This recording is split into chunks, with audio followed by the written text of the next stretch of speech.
My favorite thing was when Logan was just in the back seat and he just wouldn't stop. Like, I want bubble gum. I'm like, I'm not stopping for bubble gum. He's like, I want bubble gum. Like, you are not getting bubble gum. Stop it. And he's like, Daddy, I want bubble gum. Listen, I don't negotiate with terrorists. You are not getting bubble gum. Daddy, I want bubble gum. Listen, I want world peace. And then he said, but Daddy, we can't have world peace, but we all could have bubble gum. So I stopped and got bubble gum.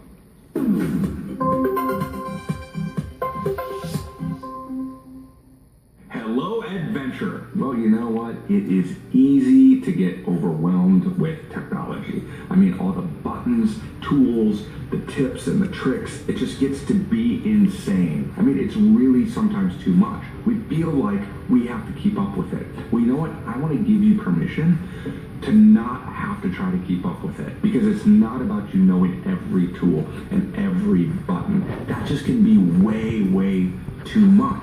Social media is not about the buttons. It's about accelerating relationships. It's about amplifying relationships.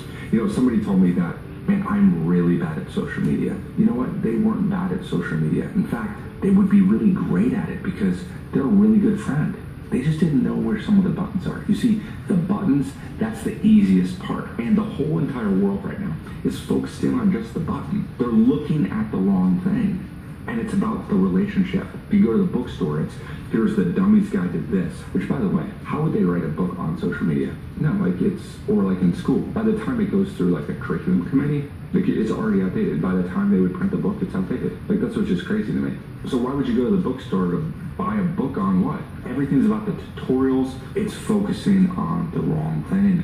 We're missing the power of social media. You see, the other thing that happens is we're kind of naturally scared of technology. There's this fear of technology, and there doesn't need to be. What happens sometimes is if I know maybe a few more states than you, or a few more Star Wars planets, or a lot more Star Wars planets, if I know more parts of the body, if I know more parts of a car, if I just know a few more, then pretty much we have the same knowledge.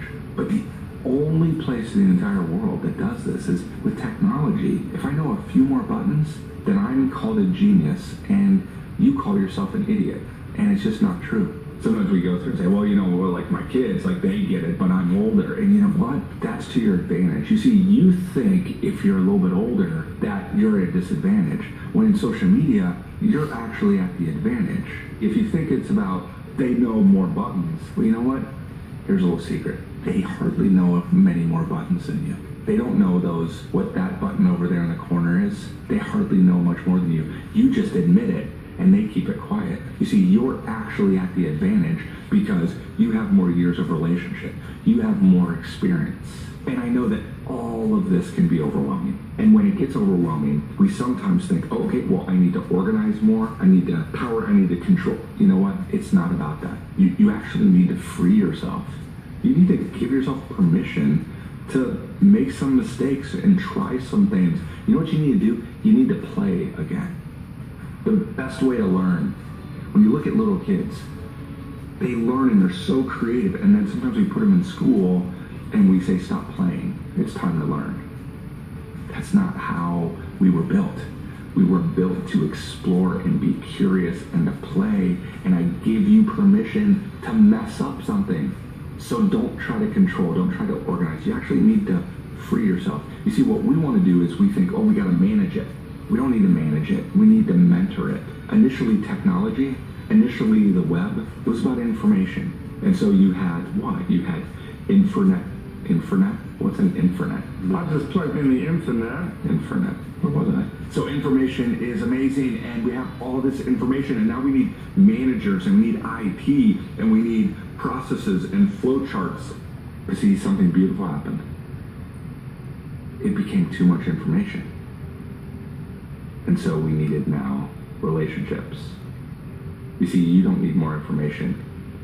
You need more friends on your adventure. And so what we need to do is not focus in on managing and monitoring technology.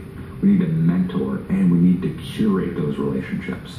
You see, everything in life is either inspired by what we do or in spite of what we do. See, I think we should be about inspiring people to just live their dreams, to hope for something better in this world, to not live mediocre lives.